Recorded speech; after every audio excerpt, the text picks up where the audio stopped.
Tout le monde dans le complexe Oluwaseun s'accordait sur une chose. Si la méchanceté était une profession, Madame Eunice Balogun serait professeure titulaire. Elle n'était pas seulement une propriétaire, elle était un système. Son complexe se trouvait au cœur de Surulère. 10 chambres, 2 salles de bain qui pleuraient quand on tirait la chasse, et une propriétaire qui régnait comme un dictateur militaire sous caféine.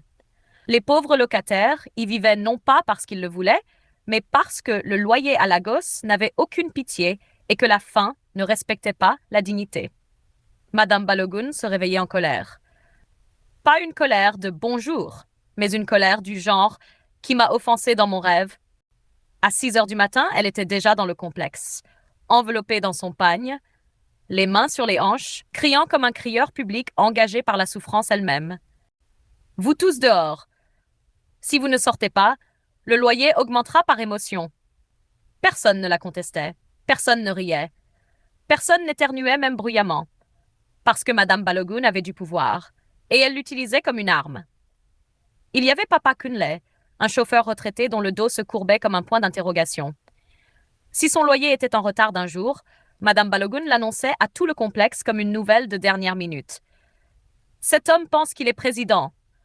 Regardez son âge, et il me doit encore. Il y avait Sadia, une vendeuse de nourriture, veuve avec 2 enfants et un sourire fatigué.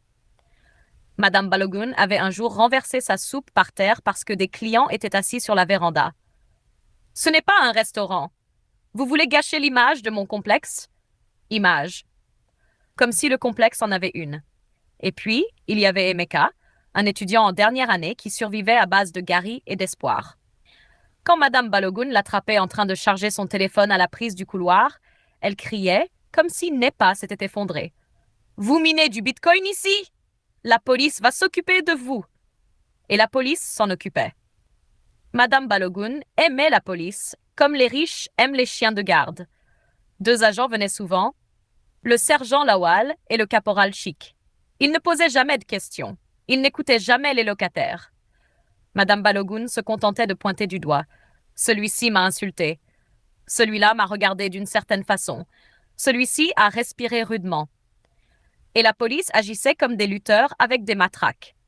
Les locataires apprirent rapidement une chose. Le silence était la survie. Parce qu'où irait-il? Lagos ne se souciait pas de la justice. Lagos se souciait des reçus de loyer. Un après-midi chaud, Madame Balogun rassembla tout le monde. Elle sourit. Rien que ça faisait peur. J'ai de bonnes nouvelles, dit-elle. Les locataires se détendirent pendant exactement 2 secondes. Le loyer a augmenté. Le complexe à l'état. Pas d'avis? Demanda faiblement Papa Kunlel.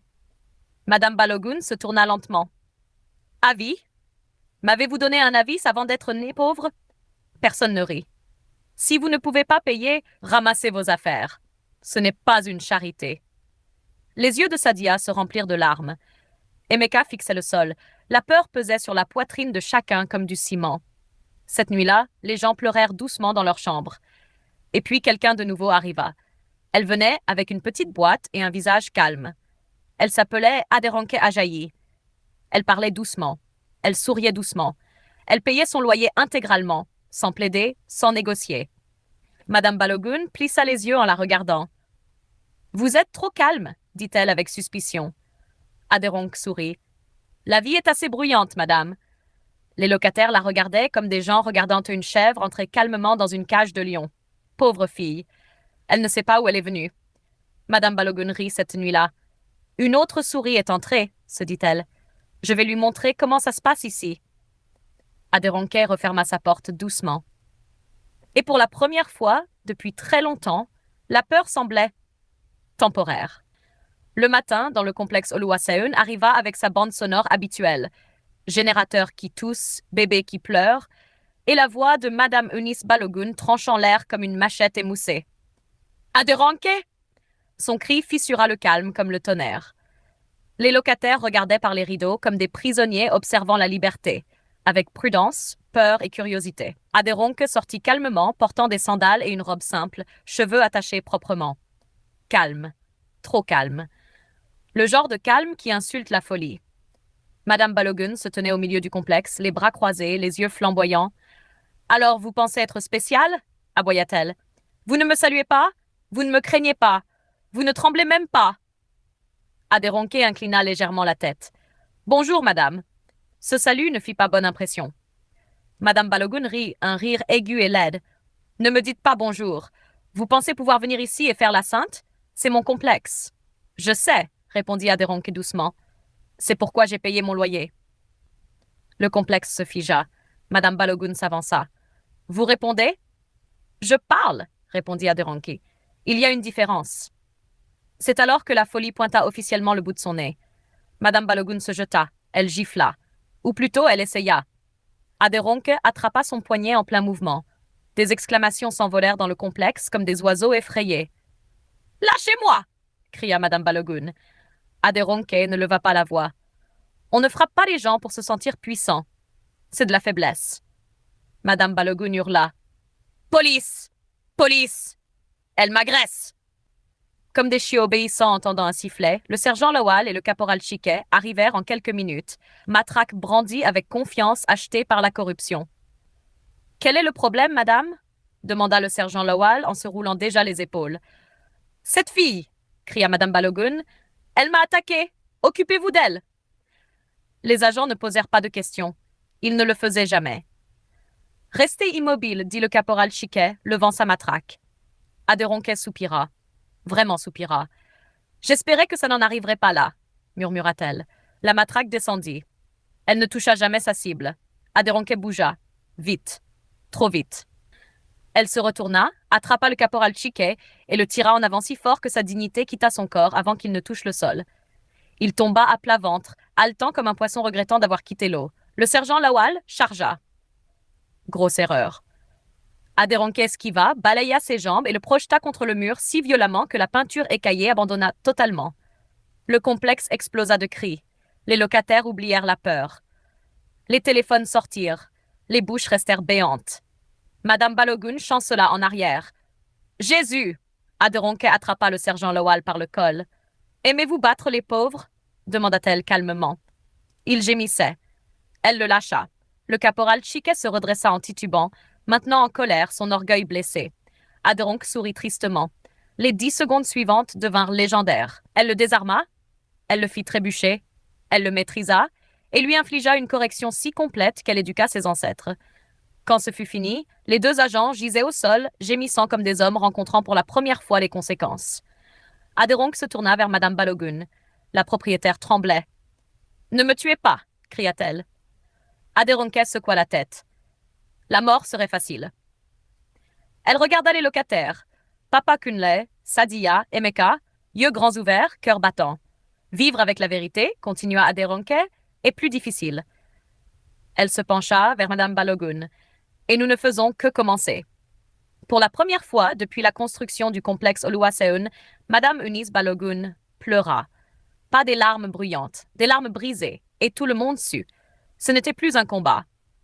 C'était une rétribution. Ronke Adeyemi décida que si la taille refusait de grandir naturellement, elle grandirait par la force. Parce que dans le monde de Ronke, les problèmes n'étaient pas acceptés. Ils étaient harcelés jusqu'à la soumission. La première solution fut la prière. Pas une prière normale. Une prière agressive. Elle traîna Oluwatobi et Damilola à une veillée nocturne appelée Opération Étire-toi. Le pasteur criait dans le microphone, la sueur volant comme la pluie. Tout ce que l'ennemi a compressé doit s'étendre, rugit la congrégation. Ronke serrait fortement les mains de ses fils. Mets-toi sur la pointe des pieds, murmura-t-elle avec urgence. La foi a besoin de coopération. Oluwatobi cligna des yeux. Maman, ma jambe tremble. Tremble avec croyance, siffla-t-elle. Après 7 heures de cris, rien ne changea, sauf la voix de Ronke. Ensuite vinrent les médicaments traditionnels. Une femme de la rue voisine affirmait que son fils avait grandi de 10 centimètres après avoir bu quelque chose qui sentait la rouille et le regret. Ronke ne posa aucune question. Elle acheta 2 bouteilles. « Bois » ordonna-t-elle à la maison. Damilola renifla le liquide. « Maman, ça sent la punition de lézard. »« Bois ça » s'emporta Ronke. « Tu veux rester comme ça pour toujours ?» Oluwatobi prit une gorgée et eut un haut-le-cœur. « Maman, si la taille ne me tue pas, ça le fera. » Adekunle entra, vit la bouteille et fronça les sourcils. Ronk, dit-il prudemment, qu'est-ce qu'il y a exactement là-dedans? De la croissance, répondit-elle. Adekunle la versa dans l'évier. Ronk cria comme si quelqu'un venait de jeter son destin. Puis vint l'argent. Elle réserva une clinique privée. Médecin étranger. Blouse blanche. Accent sérieux. Le médecin étudia les examens et soupira. Madame, génétiquement parlant, vos fils vont bien. C'est simplement leur constitution. Ronk se pencha en avant. Docteur, est-ce que l'argent peut motiver les os? Le médecin cligna des yeux. Pardon? Je demande combien coûte la taille, dit-elle fermement. Adekunle se couvrit le visage. À la maison, la tension grandit plus que les enfants. Oluwatobi arrêta de parler. Damilola commença à faire des blagues avant que quelqu'un d'autre ne puisse le faire. S'il rien en premier, dit-il à son frère, ça fera moins mal. Ronk entendit. Quelque chose lui poignarda la poitrine. Cette nuit-là, Adekunle l'affronta. Tu te bats contre la réalité au lieu de protéger tes enfants, dit-il.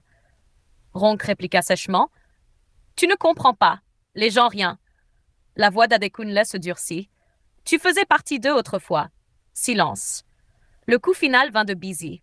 Elles se rencontrèrent dans un salon de coiffure. Ronk se plaignit sans arrêt. Busy écouta en silence, puis dit « Ronk, sais-tu ce qui est pire que d'être petit ?» Ronk croisa les bras. « Quoi ?»« Avoir une mère qui a honte de toi. » Les mots tombèrent comme le tonnerre.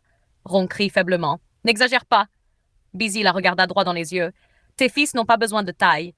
Ils ont besoin de paix. » Ronk se leva, le sac tremblant dans sa main. Elle rentra chez elle. Ce soir-là, elle regarda ses fils dormir. Recroquevillés. Petits. Parfaits. Pour la première fois, elle ne les mesura pas. Elle se souvint de chaque insulte qu'elle avait lancée et les vit se refléter dans les yeux de ses enfants. Son orgueil se fissura enfin. Mais s'excuser est plus difficile que prier.